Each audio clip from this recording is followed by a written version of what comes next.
Hey, everybody. Thank you for joining us for this episode of The Archive. I'm so excited to introduce to you Warder Zander from the Port of Winter's Night in the Rising Winds, a good friend of mine, and Serpent Knight, who is also in my fighting company, who has graced us with his presence this evening. How you doing, sir? I'm doing good. How are you, Nate? Doing good. Glad to have you on. Appreciate you taking the time out of your evening to come and do this with us. Oh, yeah. It's not a problem. We're gonna have some fun. So, first softball answer. Get wet your whistle a little bit for you. All right. What before Amtgard, before LARPing, were there any sports, any hobbies, anything LARP adjacent that would have, looking back on, you can say, oh yeah, I can see. Okay, that would have made sense why I got into LARP. I mean, I was an avid tabletop and role play gamer, and dogs are wrestling in the background. So I'm sorry to hear that. No worries. No worries. D&D, Vampire, any of the tabletop games, I was really big into those. That's pretty cool. Yes, and I've talked about this on a couple of the other ones about how D&D seems to be a through line for all of our players or tabletop games of some sort. And then I feel like the sports are 50-50. Like I had no sports that helped me in this. But then there are some people like, yeah, I played collegiate football. Yeah. It's like, oh, okay, yeah, that makes sense. No, I didn't really do anything other than play D&D. That's pretty cool. So looking back, so nothing before Amtgard. Was Amtgard your first game LARP that you ever played, or was there other ones before it? Or no, Amtgard was the first, and then I've tried a couple along the way, and it's just what I like to play the most. Mm-hmm. Eventually, we'll get you out to play DAG with us more and more, but maybe. So tell me about your first little bit of Amtgard. How'd you find out about it? How was your first park day or two? What captured you? What set that hook? Well, what's funny is it was a bunch of buddies of mine had found out about it, and then we made a bunch of the most horrific legal swords we could. And I mean, these things were like couch foam that we rolled in a circle in duct tape and then put a sock on the end of it. Like it was bad. But I pull up because we were going to play D&D, and they're all fighting in the parking lot with these things. I'm like, what are you doing? And why am I not doing it with you? And that's really how it started. How many people do you think it was in that little friend group? In that friend group, it was Mercury, 6 of us, counting me. I've found that more and more people that I talk to about this, they get into it because their friends get into it. I don't think I've really talked to anybody that's an avid player now that, yeah, I just walked up on the park one day and then didn't know anybody, and now I'm connected 10 years later. Like it always seems to be friend-based. I mean, every LARP, I think, it's pretty much, you're going to have that cherry-picked person here or there that hears about it or just walks up. But I mean, like even the members of my park that are newer from when I was recruiting to take us from a shire to a barony, like it was flyers, and then they'd get a hold of me on Facebook, and then we'd talk a lot, become friends, and then they'd come out, and most of them got hooked, and it was great. So... yeah, for sure. So first, tell me about your first park day. What was that experience like? I mean, it was great. Before we went out there, we read the rule book, and I found archery. So I started looking for a bow and arrows and stuff, and I didn't have that. So we walk up and we're like, yeah, we've got our weapons. And they're like, okay, cool. And then they check our weapons. They're like, they're legal, but good luck. Legal-ish? No, back then it was because when I first started, it was 2001. Okay. Yeah. So they were legal because duct tape was still in the rule book. That's crazy to me. And the fact that you guys played in the wintertime where that was solid as a rock. Oh, yeah. Yeah. Well, we got away from the duct tape real quick after that first winter with duct tape. We found out really quick not to. But it was kind of, And we showed up. We had these really bad weapons. We got beat by everybody. Can you hold on? Let me. No worries, man. Sorry, he's 4 months old. Sorry, we like dogs on this podcast. He's 4 months old and already 51 pounds, so he's huge. Or a week away from 5 months. The wife just informed me. But it was fun. Like, that's all it was. Like, it was really welcoming. Back then, Pone was called Crusaders Cove. Mm-hmm. And that had people like Sir Gregor, well, now Sir Gregor, Sir Hobbit. No, Hobbit wasn't there, but Kai. Kai was one of the first people I talked to in Amtgard. Cads, and a few others that really aren't around. But, so it was very welcoming. And, of course, Gregor just wrecked everyone and made me want to start fighting sword and board. But that was just it. It was the kindness that everybody had, mm-hmm. and then the fighting just sucked me in.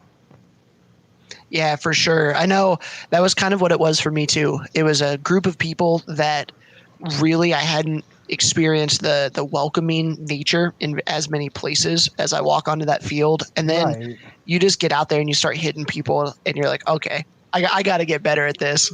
Right. And I mean, we all made really crappy, like, first timer garb. Like, I took a t-shirt and made it into a tabard and it was awful.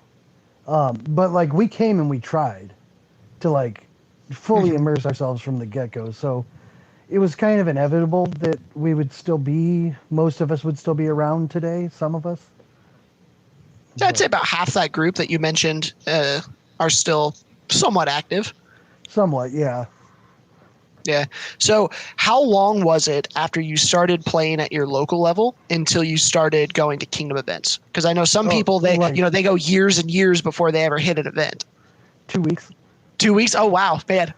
Our first event was, I want to say, at Shakamak, maybe, was the Tongan Death March, and it was awful. But it was fun at the same time. Mm. So it was a June event. Okay, I gotcha. And you said roughly 2001-ish?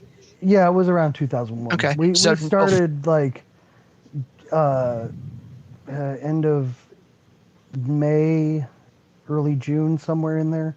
Mm. So last episode, I know you haven't seen this, but last episode chatted with Cads a little bit about the history of your park in particular, but then of the Rising Winds and becoming a kingdom. And so do you remember any, because the kingdom was founded in 2002. So do you remember any of what was going on as a new player? Were you even aware of it? How did that kind of play out? When we were a duchy, because when I first started, we were only like 6 parks. And then we added a couple and became a kingdom.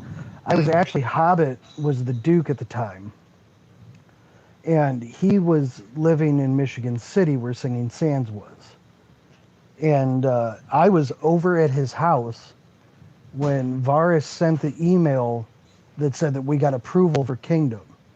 So we were hanging out, like, waiting for that email. And it was kind of cool because the email came in and it was a huge thing because back then we didn't have Facebook. MySpace was just becoming like Yahoo groups. Yeah, it was the Yahoo groups. So he emailed Hobbit a private email and then Hobbit emailed everyone that we were a kingdom. And it was a really cool feeling because I had already been playing for about a year or two. And been pretty well into the Flame Knight path with roses. And, and it was I was just kind of doing the things and getting pretty involved. So it was really cool. Mm. Well, and it's interesting. That's something I wanted to talk to you about. You are one of the few people that I know of who their first, like, path that they were pursuing wasn't the first masterhood that you got. And so you said here that you were pushing down the roses pretty early, but you ended up becoming a Serpent Knight, a Master Dragon. So tell me about your early rose path. And what was the transition like? Why wasn't your rose your first belt? Or first masterhood, we'll call it that. Well, it was just kind of, I just went to events. There was no fighting. Like, I don't know if you remember the June event where I ran the last June event we had that I ran. And there was literally only 3 games planned and a couple other small things. And other than that, it was all focused on socializing and things like that. That was every event. Like, we would have quest on Saturdays, night quest on Friday, and maybe a game in the middle of the day. Other than that, it was all ditching and hanging out. So it was a lot more, I guess you would say a lot more personal, where you would just go and hang out. But it was like, if things needed to be done, I was just like, hey, do you need help? Yeah, go do this. Okay. What's funny is my first rose was, and this is really going to show my age. My first rose I earned for having 4 crimsons. Because it was back then, there was multiple levels to the tier awards, and 4 crimsons equal the rose. Now, for those of us who are not quite as aged as you, what are crimsons? Crimsons were like minor service awards, and it was kind of a way for regular parks to give out more than just, like, back then, if you brought a case of water, you didn't get a rose for that. You got a crimson. So it was kind of like, we see you're doing stuff. Here's a really minor award, but if you get enough of these, they equal a rose. That's kind of cool, though. I like, yeah. It was kind of like, for that, it was a good way to really hook in newbies, because my first event, I helped do a feast. Like, I helped serve, because back then we used to have servers that would take the food to people's tables. Most notably, like, only usually it was only like nobility that got that treatment. But the regent gave me a crimson at that event, and I was like, this is my first event, and I have an award. Okay. And it was just kind of, I don't know, because you've seen me at events, I still do stuff. Even if I'm not part of the team running it, it's like, okay, what do you need? Yeah, I'm going. It's just kind of a thing. I enjoy helping the machine work so that people have fun. Yeah. So looking at it now, I didn't check your org before this. I know you have kingdom level roses, right? Are you at like 8 or 9 on that? 9 roses. 9 roses, and then 9 crowns? Yes. 9, and then Master Dragon, right? Yeah. And then how many warriors? 7. 7. So that's your lowest there, but that's still. Yeah. That's pretty cool. I love seeing people who are diverse in the game. I have a lot of respect for the people who come in and are masters of one particular area, but then the ones who are wide and are good at multiple different things. I think that's another skill set there. Also, I never answered your previous question. Yeah. Part of what killed it for me is for about 4 or 5 years, I took a pretty big break where I only did like park level stuff, and it was very sporadically because some stuff. And when I came back, Pone had an average of 2 sign-ins, and I took it to a barony, from 2 sign-ins to a barony in 6 months. Denny gave me my 6th rose for that, and it was the 3rd time I was awarded that. So that would probably be why I kind of switch the path, because after getting your 6th twice and it never appearing, I was just like, I'm going to do other things. I get that for sure. So that's kind of interesting. From 2 people to barony. What if someone is either starting a new park or maybe trying to revive a park? What are some pieces of advice that you would pass on to be able to mimic that success? Make a good flyer. Number 1, make a good flyer. Number 2, take that flyer everywhere. I took our flyer everywhere, 2 towns over in both directions. I put them up in grocery stores, comic shops, like any shop that would let me put it up. I put them up in one of the local vape shops. And we ended up getting a couple players off of that. It was literally anywhere and everywhere I could put a flyer up, there was a flyer up. I made weekly Facebook posts about it. I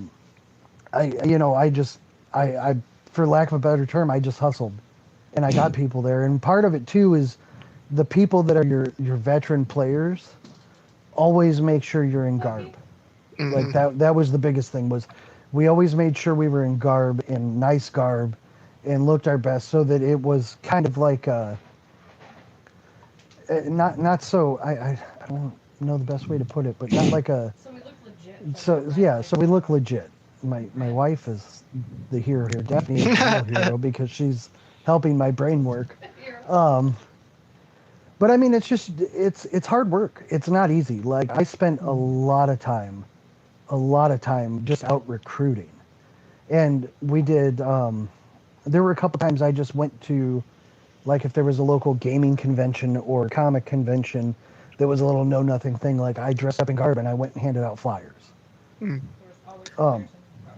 Yeah, there's, as Daphne just said, there was always flyers in the car. We have business cards. I still have business cards for the park in my car, just in case.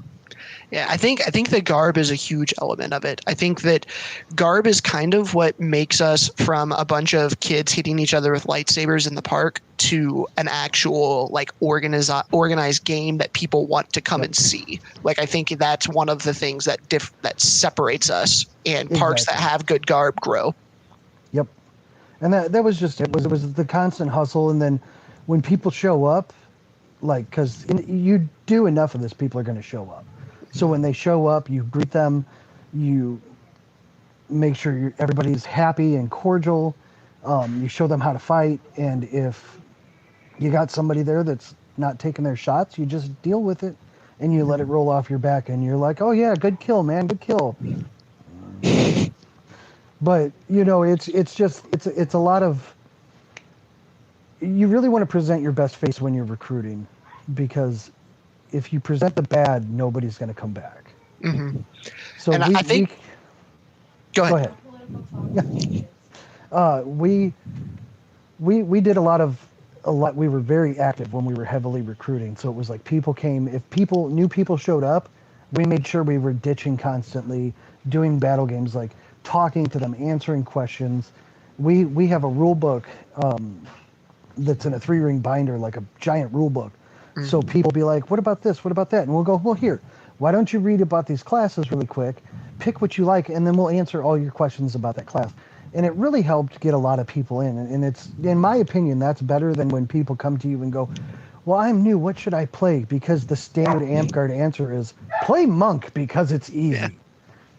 And then you teach all your new players not to interact with one of the core elements of our game that makes us different from all the other games. Exactly. Yeah. So it's like we had my wife, someone she worked with, her and her fiance came, and he read the rule book and he's like, I really want to play healer. And one of the guys at the park was like, I don't know, man, spells and stuff. And I'm like, dude, do it. Go play healer. What's your questions? Let's go. So yeah. That's awesome. I love that. You said earlier that you took a break and were only playing locally and then started coming back to events. I don't know if you remember this or not, but at one of my first events, you were assisting with FC teaching a sword and board class. And that was the first time I ever met you, and it was before you were in FC. Yep. And I remember you talking about how it was one of your first events back, and you were...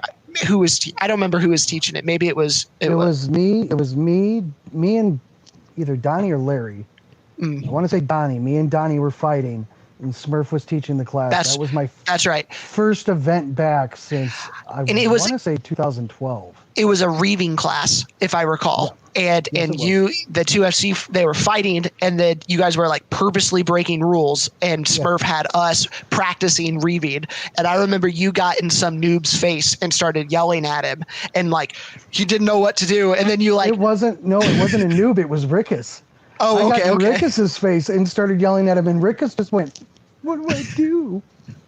And it was just, I mean, it was fun because that was, and that's the thing is. That class is one of my favorite classes I've ever been a part of, because if you really want to teach someone how to read fighting, You have to teach them how to deal with the belligerent fighters because Yeah. even if we don't want to admit it, they're there.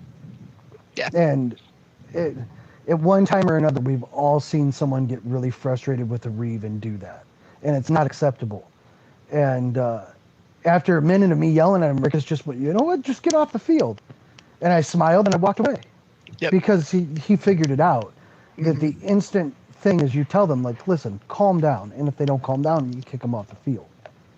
Yeah, I vividly remember that class. That was a good one. Yeah, that was So fun. We've talked about your roses a little bit. Tell me a little bit about your crown path. Did that start with local office, or did you jump right into Kingdom? Kind of what's your experience with the crown path? The crown path is funny because I just kind of fell into it. Like at Park, I think the highest, I think Regent a couple times, and I might have been Sheriff once, but that was like a decade ago or more. So it was kind of like, it just happened. I got back to the game. I was Regent. Then I was the Sheriff. And then I was doing a big push for Barony, and Paco was the Sheriff at the time. And we got the approval vote from our members, and I took it to the COM, and we got approved for Barony. And it was kind of at that point where I was like, I really kind of like this stuff. I don't know why. I'm probably a sadist. I don't know.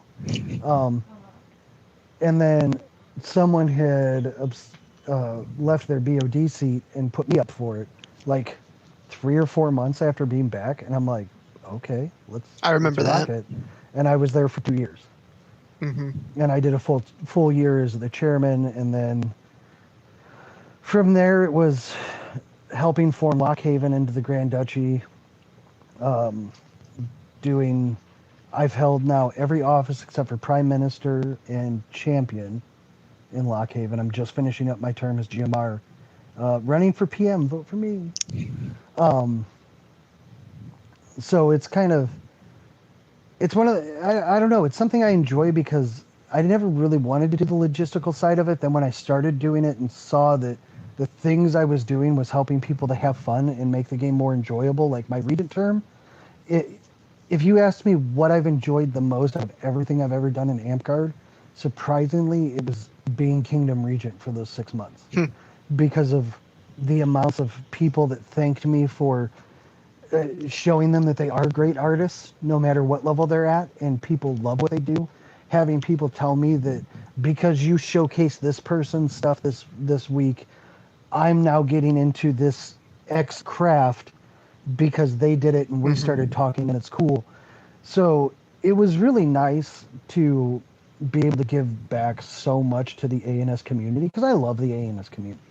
I mean, as you know, we've had many long conversations about ANS and the different things. And I like helping to bring that more into the forefront. Because for a while, ANS was really, like, it was there, but it wasn't like in your face. And here it is. Here's what people are doing. Here's the stuff. And I wanted to change that. And I did. It's funny to hear you say that that was your most enjoyable thing that you've done, because for me, it was the exact opposite. Like, I despise being Kingdom Regent. Like, it was the least amount of fun that I've had. And so to hear you, we did it. It was pretty close to back to back. I think you did it, and back I was back. I did it when you did it. Yeah. And I don't think I'll ever touch a Kingdom office again after that. So what part of it? I know you said bringing other people up, elevating the other crafts. So that's what you enjoyed the most. Was there anything like negative that you would warn people going into the office on? Because I can give you all the negative stuff because I didn't enjoy it, but I'm interested to hear what you thought was negative from someone who enjoyed it so much. I think I have a different viewpoint on leadership because most people, they go into a leadership role and they want to please everyone. And I go into these roles and I know I'm not going to make everybody happy. So I'm going to go in and I'm going to do what I think is right. And if it's wrong and it's proven wrong, I'll admit that it's wrong. But I will do what I think is good or necessary and then deal with the consequences. And going in with that mindset, I've never really had an issue. And it's kind of like, I've had people say, hey, I don't like this, or, excuse me, this happened and I don't like it. And I say, okay, let's talk about it. And then we talk it out, and sometimes people walk away happy, and we come to an understanding and things change, and sometimes they walk away unhappy. And you just have to remember, especially in our kingdom, because our kingdom is 34 parks. And I mean, I know a couple of them right now aren't doing anything, but when you think about it, we have 34 parks. Even if you average that out to 10 people a park, that's 340 people. And we have way more than that. So you're not going to make everybody happy. And I mean, even in a kingdom of 80 people, you can't, even if, let's say the Grand Duchy levels, because all 3 of our Grand Duchies have over 100 people to play in it. You're not going to make everybody happy. So you have to go in knowing that and understanding that and being able to deal with the fact that you can't do that. And in my opinion, that'll make you a better leader. Yeah, I think that was one of the more difficult parts for me, was the having those conversations with people and telling them, like, especially on masterhoods, the no, not yet conversation. And I had a few of those, but I never got any of the positive ones. Like, for instance, I didn't get a handout of masterhood. I authorized masterhoods that went to Nine Blades, who was our principality at the time, but I didn't get any of the people I knew in any, like, I didn't get to physically give an award to anybody. And so I had all of the negative conversations of no, not yet, here's why, here's what you can do better. And you try and have those as gracefully as you can, but those are never pleasant conversations, you know? I know why you hated your reign, and you don't even realize it. Yeah. Enlighten me. The end of mine was the start of the pandemic. Yeah. I didn't get my end reign. I didn't get to run what best of the best like that. I mean, I did online, and for the most part, everybody seemed very pleased with how it went, which was really hard to do because I had to really think outside of the box for that one. But you didn't get to. It's a different thing when you make a post online, and you're taught, like, even if you're on the phone with, like, I was on the phone with one of the masterhoods that I handed out, and it was a different reaction because it's online. Like, when I gave Keevil her masterhood, we called her up to the court, and I'm sure you remember this. When I gave her Master Dragon, which is 1,000% deserved for the scrolls that she makes. Very much. She got up there and kneeled down in front of me and Neon, and she looked at me like, why am I here? Because it was one of the last awards. And then I started reading the scroll, and her eyes kept getting wider and wider, and her jaw kept going lower and lower. And then when I read off Master of Dragon, she literally just sat there for a second, stunned. And then she jumped up and gave me a hug. And it's that interaction that you missed. You didn't have, I mean, we'll all admit it. Amtgard in the pandemic sucked. It was awful. Yep. I mean, our leaders tried the best they could with what they had, but literally it's a game based around people being around one another. And when you don't have that physical interaction with people, it just feels like either a bad video game or a bad D&D campaign. Like, that's the best way I can put it, because it's you're literally just sitting there reading words. And even if you're in a video chat, it's still not the same. So I think that's probably part of where you didn't like being a leader, because there was a lot of BS during that time, because there wasn't that in-person stuff where people could talk and hash it out. Well, and another part of it is I love the tournament scene for ANS, and one of the things I was looking most forward to was running a tournament, and I was able to do a couple online, but again, they're not the same. For me. I mean, yeah, and that's when you were regent, I ran one of your tournaments and I loved it. And so I was excited to be able to do something like that again. And then all of my tournaments were online. And that was like, also part of my thing. Like, I've run so many ANS tournaments over the years. While I was regent, I was like, you know what? I can delegate, and I want to see I want them to get the experience to run it, because some people can run a good tournament, but they're never going to run for the office.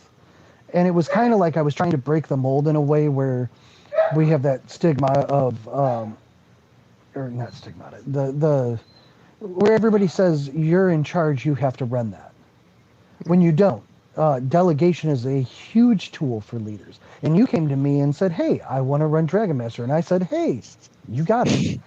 I unfortunately couldn't find somebody to do that for Qualls, but I ran that and everything went just fine. But it kind of got you out there as like, hey, look, I can do more than just enter stuff. Like I can run stuff. And that to me is when you're in the ANS world and you're going for your masterhood, you should show not only skill in creating, but skill in management of the creations, like running tournaments or judging and things like that. I think those are both equally important when you're weighing masterhoods and people going for them.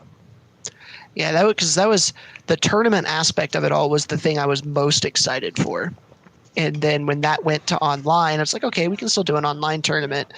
And then you couple that with none of the positives of the joy of being able to hand out high level awards. And then you throw the COVID nonsense and then you throw all of the negative.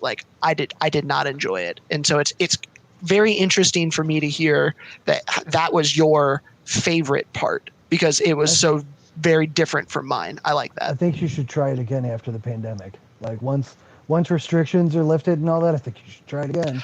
If the Rising Winds would move to a card system where I get to choose who I am running with, I might. I think for me, my personality is so naturally abrasive that I need people that I know I can work with well that can put up with me because otherwise I'm going to grate on everybody I'm working with in a long-term thing. So it... I mean, you abrasive? No.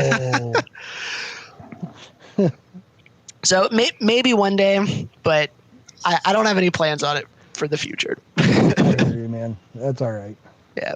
So the last one we'll talk about here is the one that you eventually got your masterhood in, which is your Master Dragon. Primarily, I know you've done a few different things, primarily off of your chain work. I know you've woven some belts. We've got some pictures of that here in a minute.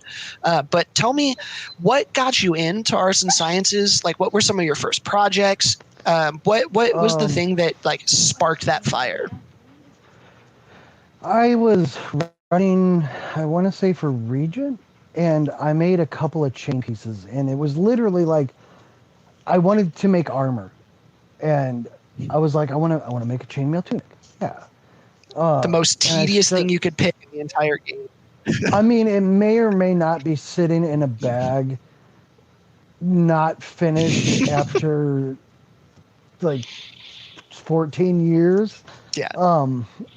But so I started with that, and then I got this jewelry kit. I was just like, yeah, okay. And it was like a beginner's kit type thing. And I was like, okay, I need to have entries for Qualls. What am I going to do? And I made a slave bracelet, and unbeknownst to me, I made it out of 3 different weaves. Like I was literally just throwing, pieces of metal together. I was like, yeah, that looks cool. And I made a bracelet, I want to say. And those entries are, one of them might be laying around the house somewhere in a box, in a closet. Like I wish I could find it. But it was like a bracelet with the backing and a ring. And then I made something else. No, this was this was like the first thing. And I ended up getting my first and second dragon off my first 2 entries ever. Cool. And I was like, because it was like back then you had to make a weapon. So I think it was like those 2 things, a sword or something. And I was like, I mean, I really enjoy this. And I just got 2 awards on my first ever try. Maybe it's a thing. And then I took a break.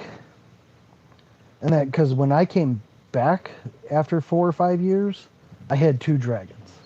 And that to me is the big thing, because I went from 2 dragons to masterhood in like 3 years. So it was just, I still did it in my off time. Every once in a while I'd make pieces and stuff. And it was just something that I don't know. I love chain. I love making chainmail stuff, like everything.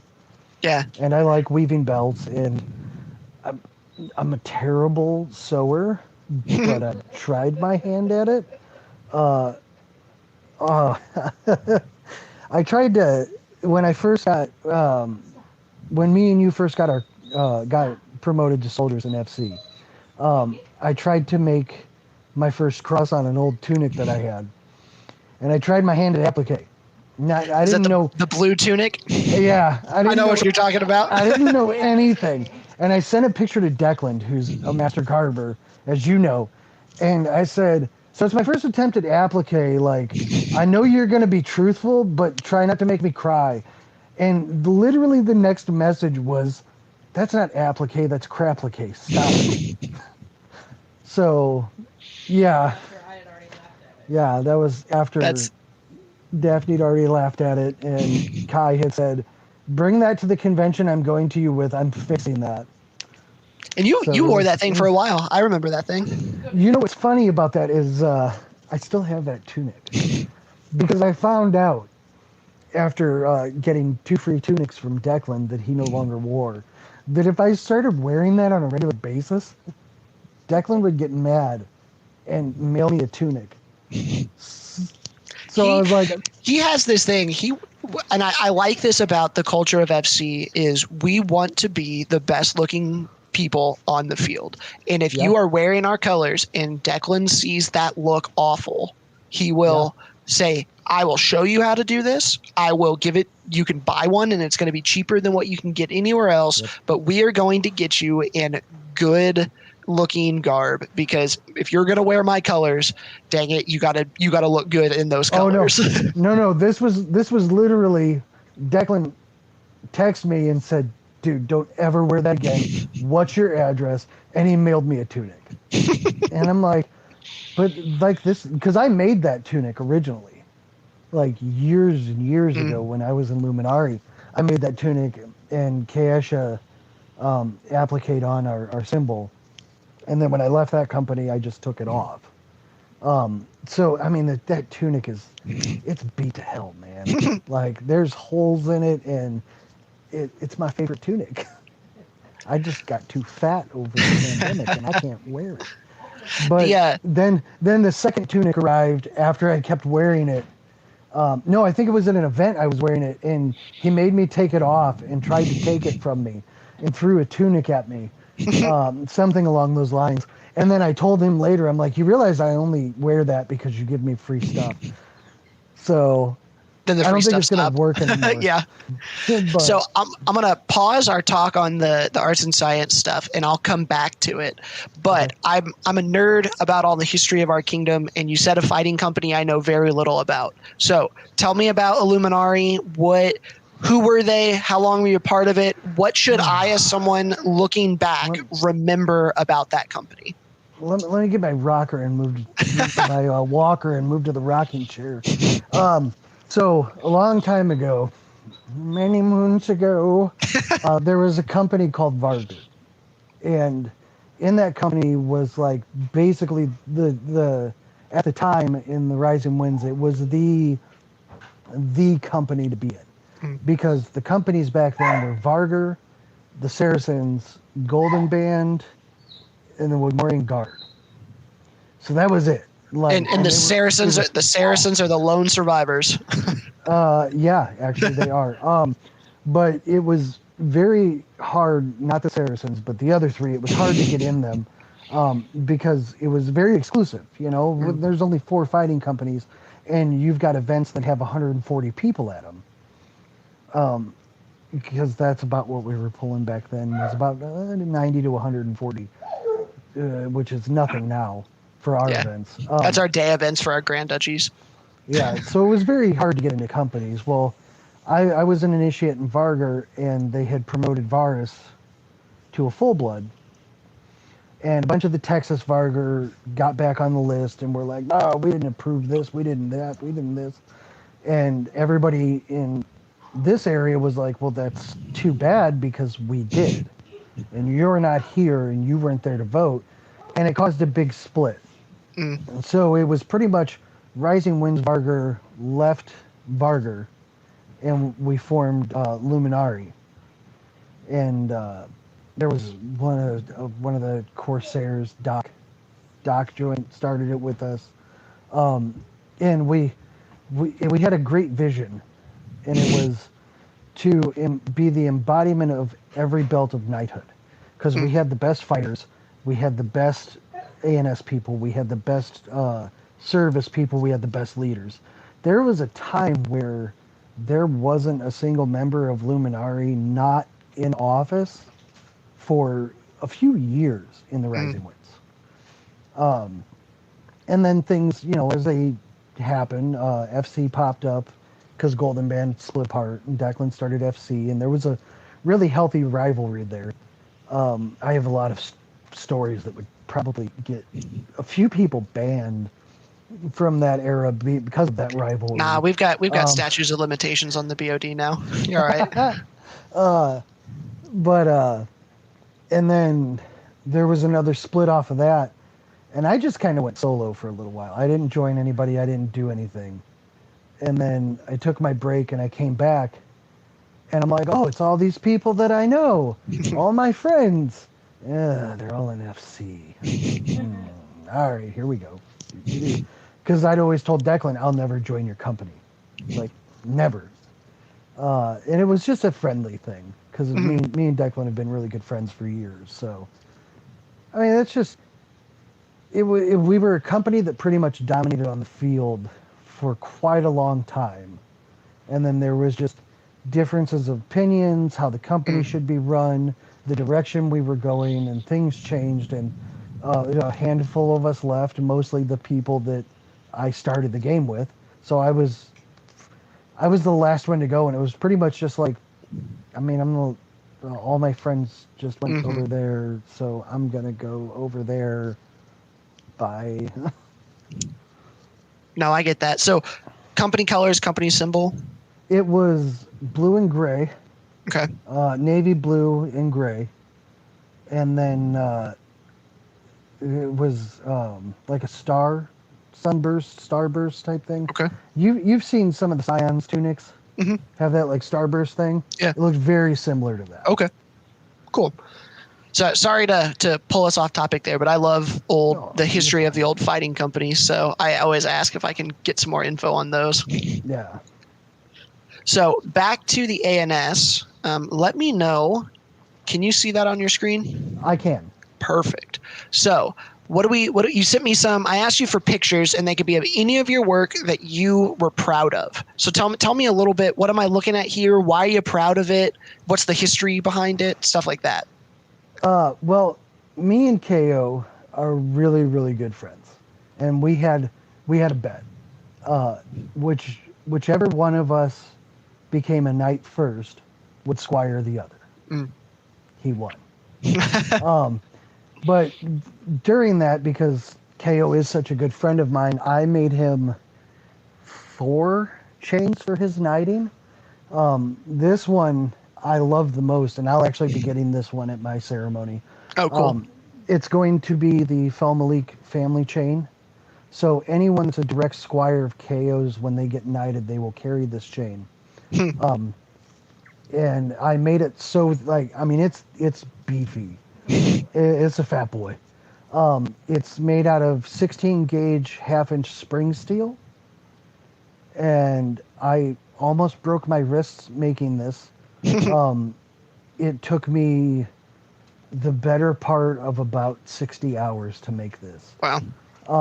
Because spring steel is just, I had to use regular pliers, and I'm used to working in aluminum or small gauge steel. So, we're going from boop, boop to and it weighs close to about 8 pounds. But the reason I love it so much is what it means that I explained to KO when I gave it to him, is because it's so heavy. It's meant to remind the wearer of the weight of the office or the station of knighthood. Because, as you know, being a knight, there's a lot more pressure on you to be a standard. So the symbolism of that and having it so heavy and so thick just kind of meant a lot to me that I could give that to him, and then he was willing to pass it on to people. Dude, you say that, and it's so true. I had heard other people say that, and I kind of always rolled my eyes. But then we're out at our first park day where I have my white belt and my Phoenix on, and we have new players come up who had read the rule book and started asking me questions. And like, I have always been one that doesn't shy away from helping people, but then it's like, oh, you're helping people as a knight now. And it was like, I don't think it's going to feel that different. And then like literally on the first day back, it felt different. I'm like, oh, okay. Yep. So let's see. What's this one? That one, you probably need to zoom in on that one because it's Let's a see if very it'll let small picture. Whoops. Nope. Now you broke it. I did break it. Come on. I don't think you're going to. If you're just pulling up the pictures out of Messenger, you can't. Yeah. Nice background. Thanks. Let me pull it back over here. All right, keep talking. I'll fix this. That chain was one that was given to Sir Lily at her knighting for her serpent belt. And what it is it's hard to tell in this picture. So if anybody I'll go in and close, I'll go in and post, and I'll throw a bigger photo over it. And it's green and silver, and it's all very small links. And I don't know, it's just kind of one of those, like, I saw a picture of it and I was like, that's cool. And then I saw a kit for it. So I'm like, I'm going to buy this kit because that's a cool chain. And then Lily's knighting was announced, and I looked at the chain, like I looked at the box, and I just went, that's her chain. So then I took it from what it was like a bracelet and turned it into a full infinity weave chain for her. And I'm really proud of that one. Because much like I always do, I didn't read the instructions. I just went, blah. And I looked at the picture, and most of the weaves I already knew and figured out on my own. It's deceptively, for me, it was deceptively easy because it's Mobius weaves inside of, it's just like repeating Mobiuses of different ARs and things like that. It's just, I love that chain. It's delicate yet strong, and that's what really reminded me of Lily because she's awesome. And if you've never fought on the field against her with a polearm, I wish I were you. Now, I remember when you gave her this one, I liked this one. This is one of my favorite ones that you've made. All right, what am I looking at here? That is Skiffy's belt that I gave her as a knighting gift. I don't know what moniker she took because I'm really bad at remembering things. But it's the diamond weave, and instead of just using red for the markings for Flame Knight, I used kind of like a rose. It's almost pink. And did the double helix. That was when you taught me the double helix via online. Yep, I remember that. The ring is what I'm most proud of on this because I made the ring myself. I've got some epoxy, like little epoxy roses, molds, and I colored them red, molded them, made a mold for the ring because I didn't have anything laying around. So I made it so that it was thicker because most of the ring molds you get that are big are not very thick. So I wanted to hold up. So I made the ring mold and then super glued the roses to the ring, leaving that open space so the belt can hang down. I had to covertly ask her if she wears the ring on the right or left side. That's when I knew how to do it. And then I took super glue and I kind of painted the tips of the roses. So, I mean, the picture doesn't do it justice. You have to see it with your own eyes. But when you look at it, it looks like frost is on the rose petals, which I thought was significant because she got knighted in November. I like to do a lot of symbolism and significance in belts. For sure. I like this one. I hate this weave. I only do this weave. I've only like sold one or two of them just because I hate doing it. It just. I mean, you need 6 arms to do it. So. Yep. It is not my favorite. I love the weave. I hate making it. this is my favorite thing that you've made. I really like this. Oh, here, real quick. This is, if you guys can see, this is him wearing it in this photo. Yeah. So the picture I love go that ahead. everybody uses that picture. So what am I looking at here? So right after I got into FC, I had this. I've always wanted a chainmail belt, but every chainmail belt you see is just a standard 4-in-1 weave with a buckle. So I'm like, I want to do something different. So I have 4 lengths of the blue. There's blue, then 2 green, then blue, and it's of the Byzantine weave using 12 gauge, 3/4 inch lengths, or no, 1/4 inch lengths. For the length, and the belt's every bit of, I mean, it's I think it's almost taller than me, and I'm 5'8". And then excuse me, the belt tip, I went to a buddy's house, we melted down some Coke cans in a smelter, and then we poured it, so I made everything on I made that by hand, out of aluminum. And I kind of, after I cleaned it up, I roughed it up a little bit to make it look like it had been worn, and not like, because I don't always like things to be super smooth. Yeah. So kind of like the belt tip had been beat to hell. And yeah, it's one of my favorites. The hook broke, and I have to fix the hook. But what you can't really see in the picture, because I get good pictures of it, and it's buried in my trunk, so I wasn't going to dig it out. Is there's also silver links that connect all of the Byzantine together. It is also one of my favorite pieces I've ever made, and that took quite a while. It was very long. Yeah, like I said, this is my favorite thing that you've made. I like this one a lot. All right, what am I looking at here? That is what is considered my masterhood piece. I named him, what was he? Nibbler the Devourer. I know I sent you a couple pictures. I entered this into Best of the Best, almost won with it. I made this as, it was just, I made it. Like, there's no tutorials on this or anything like that. It has so many different weaves in it. I actually have him sitting right here next to me. And he is like my favorite little fella. But the thing is his legs are so short, he can't really stand up on his own like I wanted. So I had to make a story for him because, our game is story driven. So I named him Nibbler the Devourer, and he is a fat, lazy phoenix that eats everything he comes into contact with. And he got so fat he can't fly or walk. And that picture of him in the tree is how I displayed him at Best of the Best. I went out, my mom had found a small bird's nest that had been abandoned for a couple of years in her front bush. And she goes, "I'm getting rid of the bush. Do you want the nest?" And I said, yes. So I came over and cut it off, pulled the plastic out of it, cleaned it up really good, and then put the stick, I drilled a hole in a log and then glued it into the log so that it had, it had a good freestanding display for him.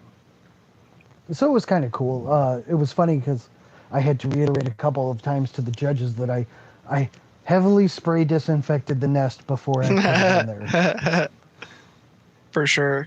But that's one of my favorite pieces because not only was it kind of like my masterhood piece, but just the fact of how I was able to display it, the story that came out of it, like everything. It's just, and it was fun to make. It was fun to figure out. I can't tell you, nor will I, with my wife sitting next to me, how much money went into trying to figure out how to make that. But yeah, it was really good. It was worth it. It was, everything about that whole entry was great. So what about this one? This is Skiffy's chain that I made for her knighting. Was used in the ceremony, actually. Oh, cool. It was one of the 3 that they used in the ceremony. And it is, the middle links, the in-betweens are Byzantine, and then I used Mobius roses. like the bigger circular parts are Mobius roses. And what I did was I mixed red and a lighter pink, like a rose, in there. So it kind of, again, it's another piece that you really have to see in person because you can't pick out those details with the camera no matter how good it is. But it was also one of a piece that I really enjoyed doing. Mm-hmm. I like it when you combine the multiple weaves here, like with the use of the Byzantine and then the roses. I think that's when chains can really start being unique, is when you start doing some of that stuff. And that's what I did, was I tried to, while I was coming up the ladder, I tried to be more, think out of the box and be more, boy, you have a big voice. Come here. Come here. Come here. Come here. You're not going to come up here, are you? It was kind of one of those things of what really got me out there was doing that, because it wasn't just, here's a chain, here's this. It was, here's a chain with 2 or 3 different weaves in it. Yeah. And that was like, with Nibbler, it's got 1, 2, 3, 4, 5 different weaves in it in scale work. I mean, it just kind of, it was showing range more than anything. Showing the masterhood of the craft through multiple different techniques in the same thing. Yeah. So what's this guy? That is Norbit the Destroyer, who of course I have sitting right here. This one was no, you can't eat that. Go away. This one was he was a kit. I got the instructions on Etsy, and it was my 8th dragon, and people are like, "What? You're not afraid to admit that you used a kit?" And absolutely not. I'm not. With some things, they're just so cool that you have to do it. And he is freestanding. Once you get the balance on the legs right, he will stand on his own. Part of what got me my 8th was, there's literally on this eye right here, there is one little tool mark. And this was the one where I beat you for best in show. Yep. And I beat you for Dragon Master with this piece, because it was on a 10 scale, it was a 9.9. And the only reason it got that 0.1 off was because of that one tiny tool mark. So it was kind of one of those, I wanted to show range with being able to do stuff, but also execute it so flawlessly that you can't deny the skill in it. I was gonna bring that up at some point, that you are on a very short list of people who have ever beaten me in a tournament. I want to say I have more first place wins than I do second and third place wins, and I think the tournament you're talking about is my only third place that I've ever gotten. I think you're one of like 3 or 4 people who have beaten me in a tournament. Yep. So hey, I got this one on. Tell me about this one. I was going to say, that's, I enjoyed that, but I put it in there just to make you feel happy. I like this. I like this one just because I love how it scrunches. Like you could play, like my ADHD loves this necklace. The inverted round is the weave that I used, because you asked for a beefy chain. Mm-hmm. And so I was like, all right, he wants beefy. We're going to give him beefy. We used a larger AR for this. So it was 14 gauge with a larger inner diameter. So it was pretty chunky. Mm-hmm. And it's just, I love the way it lays, because when you take it off, it kind of flattens out. You know? As you know, because you have it. And then when you wear it and it just lays there, it just, it like, I like this one a lot. Fattens out so good, and it's just like right there. I have mine, because unfortunately, I have not gotten any gifts, because as you know, I have not had a ceremony yet. I have mine, which is just a standard spiral green. Those are so pretty, though. I like the spirals. I love them. I hate closing them. Until I figured out, with the one before this one, I figured out when you're doing these, and I'm going to use this as a teaching thing, There is a center ring right here, and you count from this one and this one are the two, and then you count to the center ring, which lays flat when you turn it like this, and that is your middle point. You just have to count and then match up the count. Like it's an even number. So if this side is 6, you know, once it lays like right here, you need 6 more to get to here and close it. That's pretty neat. All right, let's see. How many more do we have? Stop teaching. This was my capstone piece, as I call it. KO. This was at the event we both got our master hoods. Was that June event that I ran? I had given Amdir, who was our regent at the time, the idea to do like what they do in the SEA and have an A&S Expo. And he's like, what if we do a tournament at it? And I'm like, dude, take my idea and run with it. Go. Just go. This was the piece KO had said just to be a jerk. And I've called him that numerous times because of it. He came to me, he goes, dude, I'm like this close to getting you your master hood, but I need gotta wow him, just one more big thing. And I'm like, dude, I did that Phoenix, the events in like 3 weeks. Like, I don't think I have it right now. Like I just I just literally blew my crafting load on that Phoenix. Like I don't have it. And he goes, well, you better get it. So within 3 weeks, I made this piece. This is all one piece. And I called it, what did I call this? The Path Up the Mountain.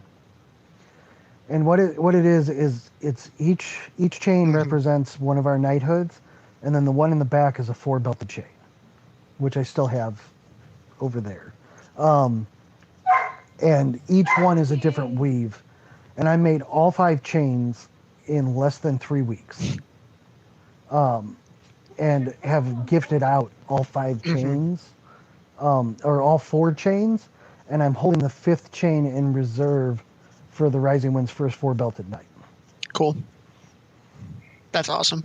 Yeah, I think the Serpent one was Spiral, Crown was Box, Flame was Byzantine, and Sword was 3 1/2 Persian. And they went to, I can't recall who the Serpent one went to. I can't remember her name. But they went to, Daedra got the Crown. I can't remember who got the Flame. And Bane got the Sword. Cool. Oh, this piece. This was, I entered this into Qualls, and I hated every second of this. For those who can't really tell, this is a bracelet to give you some scale on the size of this. These rings are teeny tiny.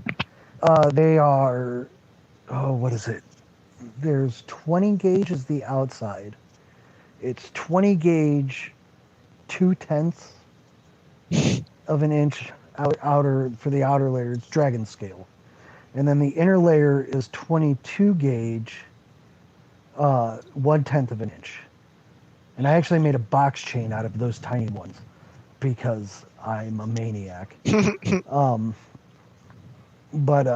Yeah, and this was, I love dragon scale, and I hate weaving it because it just looks so cool, and it's just so tedious. That was the other thing. Like, the further I got on the path, because I was wrong. Norbit was my 7th. This was my 8th. No, the one bracelet I did was my 8th. But it was like, the further I got, the smaller the rings got. And then I was just like, one day I was just sitting there and I'm like, you have to stop. Because your eyesight cannot handle this. And then you went to the big chonky chains. And then, yeah, now we're at the chonky chains. Now, since I've gotten my master hood, my knighthood, I've moved to just standard chains more. I find them more fun.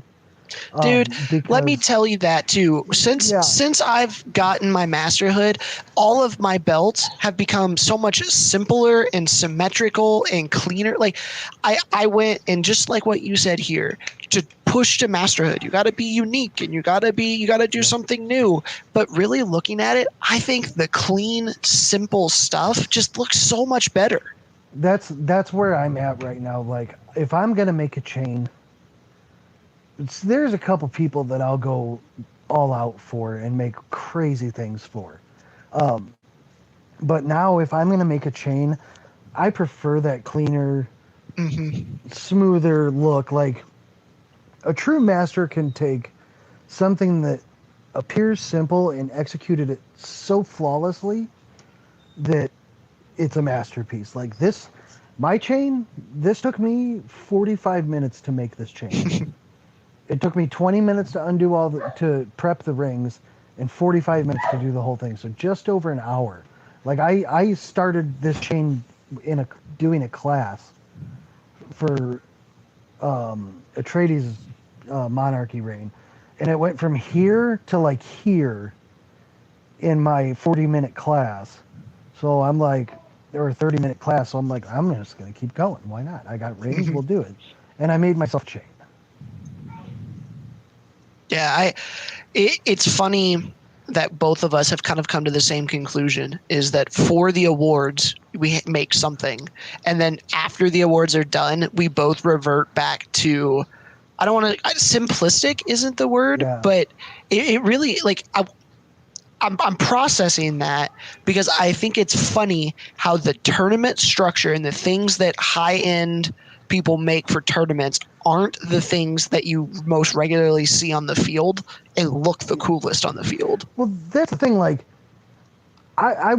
we've discussed this. We both pushed each other. We had that friendly rivalry for the longest time. Like, we both got into FC around the same time.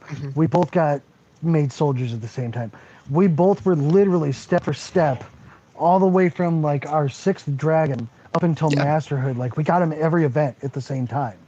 And it was kind of, you pushed me to start going so much more outside of the box, because I was like, there was a point where I was like, I don't want to beat Nate. I have to beat Nate. I got to wipe that smug smile off his face at least once. And then I beat you the one time and I was like, all right, I'm done. I'm walking away. 1 for 5. We'll take it. What's funny is, no, you're right. What's funny is actually that time I won that Dragon Master. I didn't get best in show. Somebody else got best in show. I think Keeble got best in show that one. Keeble got best in show with the lantern. Which was awesome too. I won that Dragon Master, and then I won Kingdom Qualls when I was running for Regent. And out of my 20 years playing this game, I've won 2 level A and S tournaments. And they were back to back. And they were back to back. So that was kind of wild. Not only, and then at Qualls, I also got best in show because of that Dragon Scale bracelet. Yep, I remember I was a judge for that one. Yep. That's why you won it. Yeah. Okay. No, sorry. For everyone who's going to freak out about that one, he won it because I was not competing, not because I gave him better scores as a judge. Honey, go get my boots. It's getting thick in here. But I mean, that was the thing. Like, when I won that Qualls, I didn't have any like wow pieces. I had that one spiral or that one box weave that I made for KO, where when you looked at it, it looked like it just went gold, red. But then when you read my write-up, it says if you actually hold it and turn it, you'll see that it spirals. And that was a lot of fun because that was hard to figure out how to make a box weave. The colors spiral instead of just going one after the other. And that was about as far as it got for that tournament. I literally won that tournament doing, other than the dragon scale, doing just like, here's some simplistic weaves. Like, I had a helm weave, I had that box chain, I had the beefy boy chain, the family chain, and I had that bracelet. So it was just kind of. And if I recall, the bracelet was the highest scoring one, wasn't it? Yep. I thought so. Show for that. I thought so. It was again an almost near perfect score. But I think it's funny because we both pushed each other so hard and so far. Because I think that one was also the one where I won Dragon Master was when you did the healer's sash that got you your masterhood. Which So, is funny. That's funny to me. The one that I got masterhood on was my worst performing tournament that I had ever had. I got third place, which is the worst I've ever done in It Kingdom. was that And piece. and I didn't get best in show. Yeah. So like yeah, that's what kind of blew my mind is all of these other tournaments that I thought, like me looking at it, were objectively better. This is the one that got me masterhood. And so when people say, what got you your masterhood? And they're like, this is my favorite, most elaborate thing I've ever done. And I look back, for me, that's my Squire's belt that I wore, which is my favorite thing I've ever made, was my 5th. And then I think that giant frame that I made, the award frame, that was like a 7th or an 8th. I thought my 10th was actually one of my weaker tournaments I had ever done. And score-wise, it was. It was a weaker tournament finish for you, but you got to remember the field at that one. I mean, there was me. There were three masters in it, essentially. Yeah. Now there's 3 of us that are masters, 2 of us that are knights, and 1 that's a knight in waiting. So I mean, there were some heavy hitters, just like the Dragon Master you ran. For TB me, was there in. Was some heavy, yeah. TB was in that one too. Right when she was just getting started, she was up there with us. She has 2 masterhoods now. Yeah. Well, TB is a freak of nature and literally a once-in-a-lifetime player. We recognized her as a Cyclone on the Grand Duchy level. She is someone that I don't think you and I will ever see someone like her again in this game. But it's we always tried to one-up each other, and that's what pushed both of us to masterhood, because I was showing you my work, you were showing me your work. Like we were constantly like, hey, look what I'm working on. Yep. I'm gonna get you. And it was just kind of it was when I look back on it now, I can't thank you enough for being abrasive. Because it used to piss me off so much, but it drove me so hard to beat you. And we've become, actually, I consider you a pretty good friend. So it's kind of one of those things where it's like, you know, you don't realize what's happening, and then we've been there through so many steps together that it's just kind of funny how that all settled out. Yeah, it was a good time. It was because it was a friendly rivalry at multiple fronts that all kind of coalesced in one final point, and it was pretty cool. Yeah, I mean, it would have been cool to not get our 8th, 9th, and 10th together, but you know, it was still cool. You got your yes vote before me, if I recall. No, we got them at the same time. You were knighted before me. That's what it was. Yeah, I got knighted before you, but did I really though? No. So I want to move a little bit to talking about how you as a knight run your belt line, and you can kind of do a little bit of both here, how your knight ran his belt line. So explain to me, everyone kind of has different rules or how they run with their squires, with their man-at-arms or person-at-arms, and their page belts. So give me a rough outline of how you run your belt line. It's kind of hard to explain how KO runs his belt line because it's kind of just, it's a full house. Plus, KO's never treated me like a squire. It was a friendly thing to push one another. He picked you up at 9, so... No, yeah, I mean, well, he picked me up and then I got my masterhood and he knew I was getting my masterhood. Yeah. It was literally when he got knighted, that Saturday we were walking around Keep and he went and bought some belts off of you and he handed me one and he goes, put it on. And I said, you don't have it yet. No. Which is why at the end of his ceremony, I put on the squire's belt. But it was just kind of he's never treated me like a squire. It's always been like an equal. Because we were, when we started that bet, we were both at 6 roses. And I told him it wasn't fair that he won because I shifted gears halfway through and he ran 19 events in a row. Yeah. But it's a lot of fun. There's a lot of really great people in there. He has my ceremony at Keep because even though I forced him to let Neon knight me online because I was trying to get out of the way. He wouldn't say no to not having a ceremony. But he's got Neon, TB, Atreides, Lao Tzu, Rock, Hamori. Well, no, those four after me are knights in waiting. Oh, I got you. Okay. I thought you were just going through the list. No, he's literally about to lose 4 of his squires.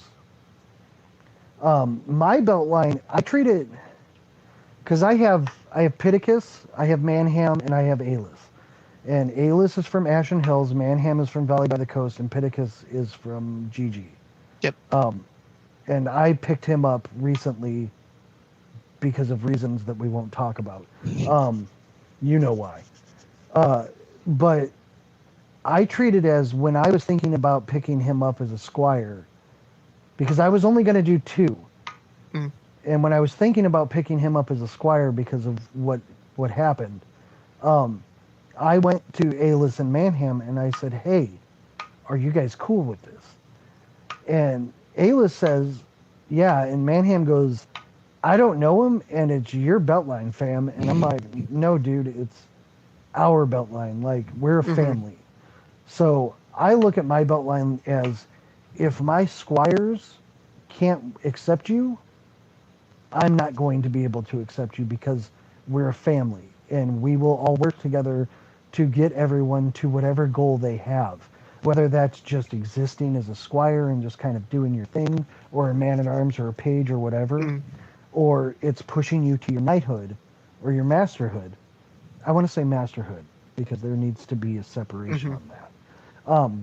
Then that's what we're going to do as a family. So it's kind of, you got different knights treat their people differently and run their families differently. And I want mine to be a family. Like, they're my friends and they're my underbelts. So for your squires, is there an expectation from you for masterhood or knighthood? Because I know some are like, you get the friend squires who are okay with their squires being squires for 20 years, but then you have other knights who are, you have a 5-year limit on your squire belt, right? And then there are a bunch of people in between. So where do you kind of fall on that? Here's the thing: it's a game. We're here to make friends, and we're part of a community. And there's a lot of aspects in the community that nobody really likes, but we all kind of deal with, and that's the drama, and the crappy people. Whatever it is, there's always some aspect you don't like the politics. Whatever it's going to be, it's going to be. I don't want to tell someone like, yo, dog, here's a red belt. You got 5 years to get out of it. That's not fair to them because different people work at different levels and at different paces. So I've never agreed with the ultimatum belts of, you're my man at arms. I expect you to be a page within a year, but you're going to have to do this, this, and this to make me even consider it. And, you'll have 6 months after that to be a squire, and then you'll have 3 years to get your knighthood. Like, I'm not about that life. If my squires want to work on their masterhood, I will help them. I will point them in the right direction. I'll get them with the right people. I'll teach them the crafts, teach them how to lead, teach them how to, run events. Whatever it's going to be, I'm going to teach them what they need to know, and I'm going to help them. But, like, it came up that one of my squires is doing too much, and people are concerned. So my response was, that's fine. I understand your concern. He says he can handle it. I'm not going to intervene. Well, why not? Because I shouldn't tell them what to do. That's one of the things that bugs me so much is that, well, your squire's doing this. Well, go talk to my squire then. Like, I don't understand the people who run to the knight to discipline. Like, but I don't think it's discipline. I think it's more because for some of us it was a stretch. And if you haven't done service, especially at a high level, service or leadership, you don't understand how stressful that is. So I can get it to where they want you to say something to your squire like, yo, dog, chill out. Like, let's take a step back. But I prefer to let them do what they're going to do, and if they fail, I will go to them and say, all right, let's talk about it. Why did you fail? What could you have done differently? Okay, this is really what you could have done differently. Because I've been around this game for 20 years. You know, I've seen it all. I've done 99% of it. You know what I mean? It's just kind of, I'm not going to tell someone how to live their life outside of the game, and I'm definitely not going to tell them how to play the game, whether that game is Masterhood or just go out and have fun. So if they fail, then we'll talk about it and discuss it. If they succeed, we'll talk about it and discuss it. Yeah. It's just one of those things where, as everyone in this game, everybody forgets one thing. Like, one of the biggest things that I have, and I thank Sicarius for this, was he made a man-at-arms belt for me, for Manham, and then in Roman writing, he put a quote on it. And I asked him, I said, well, what does it mean? Because I don't speak Roman, and I don't read Roman. And he said, it says, knowledge kept is knowledge lost. And that's kind of been my motto ever since then, because it's true.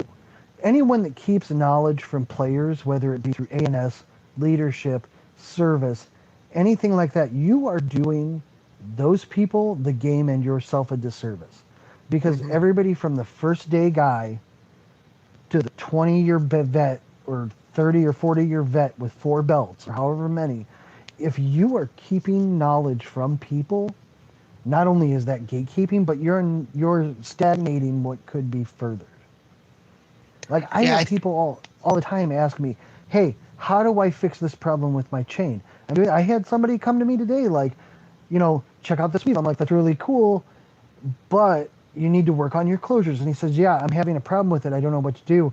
And I said, well, the problem is you're twisting your wrist when you're opening your rings. So that's making you do extra work, which is making your closers open more. So what you need to do is straight back twist it, and then if you can't get it right, just rock it back and forth until it settles in. And he started doing that just from one picture and then a text back from me. And I have just helped that guy make his craft that much better. Yeah, I think one of the most important roles of the knight, but then further on down the line, is passing on that knowledge. I kind of will judge if I am a good knight when I graduate a squire and then they graduate a squire. Because if me just being, hey, cool, I'm a knight, and I don't do anything with it, and then in 5 years or 10 years when I'm out of the game, or however long it is, if there's no legacy to show for it, if there's no continual benefit to the game, I don't think I will have been a good knight. Like, I think that you need the not just me passing it to my squire, but my squire passing it. No, you're good. Them passing that on to their squire. I think that's what will signify a successful knight in my mind. I can agree with that on one hand, but on the other hand, I think you need to broaden that to just anyone in general. Like, anyone that wants your advice, or you see something being wrong, don't like go up to them and be like, you're doing that wrong. You should go up to them and be like, hey, you know, this is really great. Can I give you a critique? And then if they say yes, explain how the proper way to do it, or how you do it, because my way of weaving 4-in-1 is completely different than some people's way, or my way of weaving a certain thing is different than somebody else's, but my way may be easier for someone, whereas it may be easier for them. So it's helping further their knowledge with your knowledge. So I don't think that it stops at squires and underbelts. I think it continues to everything. Yeah, for sure. Because it's not just about, that's something else too. I know in some areas of our game, it's that I'm going to teach my squires and nobody else. And that's not healthy either. It's got to be everybody. Yep. So we've talked a little bit about how you got into Amtgard, your path to masterhood, and now a little bit about your knighthood. Has anything exciting been going on for you in the last 6 to 12 months? I know the pandemic has probably dampened some of it, but has anything exciting been going on like in recent Amtgard for you? I mean, we've been open for 2 weeks. We do have the vaccine requirement, which is unfortunate because it keeps a couple people away from our park for health reasons. But um, we've had we had a 15 or 16 person turnout Cool. our first day back, and then this week was like 13 or 14, and we're missing a couple people that were out the week before Mm-hmm. because they had mundane stuff to do. So that was really cool. Like, and we had one new person that's been really interested, just waiting for her second vaccine, her second dose. So she'll be coming out too. So it's kind of it's kind of astonishing to me that even at the end of the pandemic, as it is in sight, we're going to still grow. We've still got our player base there, and everybody was back and having fun. And I had to fight a lefty, and I'm really rusty. But it was fun. And like this last weekend, we were playing a game of Kill Your Killer, and it was going on for a little while. And I'm like, I'm getting tired. I'm just gonna end this. And there were 7 of us on the field, and I waited until everybody was alive, and I just won through 7. And I killed the last guy, and I go, we're done? Cool, let's go sit down.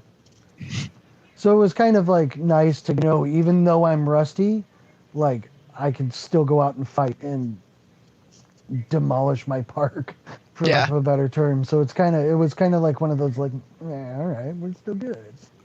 I went out and fought with someone at our park who generally is significantly better than me, and it's not even close most of the time. And he hasn't really fought at all, and I have been. And so we fought, and I was winning like more than I should. I'm like, oh, okay, I'm gonna enjoy this for 3 weeks until he knocks the rust off. Like it. Yeah, like let me soak this in. Yeah, and it's like basket it while it lasts, because it won't last for long. Right. I mean, that's pretty much it. Like, it's been, I picked up 40K again during the pandemic. I built a bunch of Gundams. I tried not to go crazy. And yeah, I mean, it's nice to be back out again. For sure. So is there anything coming up in the next 6 months to 12 months that you're super excited for? My ceremony at Keep, which is the same one that Sev is getting knighted at, so I hope everyone gets on the liver donor list, because it's going to be rough. I'm planning on making a lot of stuff to bring. That'll be fun. Oh, that's the other thing. I have a new moonshine, new ghetto shine recipe, root beer wine. Nice. So we'll have that soon. There you go. Anything other than the ceremony that the next 6-12 months you're like, I'm pushing for this? Like, what is the next step for Zander here? Just exist, have fun, stop. Very trying. valid. Yeah. I mean, it's kind of, I never really do anything for an award, but for when you get up into 7-8 territory, it's inevitable. You're always you're gonna see the masterhood. Like, it's only a few steps away, so it's like staring you right in the face. So then you work and you work and you push and you push and you do all this stuff. And then sometimes it comes and sometimes it doesn't. When it doesn't, you've got to do more and more and more. And I was basically chasing 3 belts. I mean, I got my masterhood, then I got my 9th. Well, I got my 9th rose, then I got my masterhood, then I got my 9th crown. And then it just stopped. So I'm like, you know what? I need to stop worrying about this, and I need to just enjoy the game. Just have some fun for a little bit. That's what I'm going to do. I'm going to go. Cool. I'm going to hang out with people. I'm going to drink. I'm going to ditch. I'm just going to enjoy the game and enjoy the people for a while. Yeah, no, I get that. I think there will be a lot of that when the first few events back. People are just going to be so happy to see everybody and be with their friends again that those events will be fun. Yeah. I mean, really, I guess, too, me and KO are working on hopefully a pretty big event for Lockhaven. Cool. Kind of our niche event, because, Midgard has theirs, and March has their niche events. We don't. So we're trying to figure that out. So figuring that out's been fun. Yeah, for sure. I think if it works out the way I'm hoping it does, it's going to be something that's going to be really big. So everybody keep Cool. your fingers crossed that there's Yeah. something really big coming in the future. There's the teaser for everybody. Keep an eye out for a big It might event. be a while, but we're working on something that's going to be pretty big. Cool. Well, with that, Warder Zander Clade, thanks very much for joining me this evening, man. I had a good time. Oh yeah, buddy, it was good. Appreciate you being on. Everybody, if our viewers here, if you have any questions for Zander, feel free, throw those in the comments. He's a great guy. He'll jump on and help you out with any of that. You can find him on social media too. When I post this video, I'll tag him in it. So if you have any questions, send them his way. If you've liked this content, make sure you hit that like and subscribe button. We'll got more coming for you in the next few weeks. So thank you guys for watching. We'll see you next time. Bye.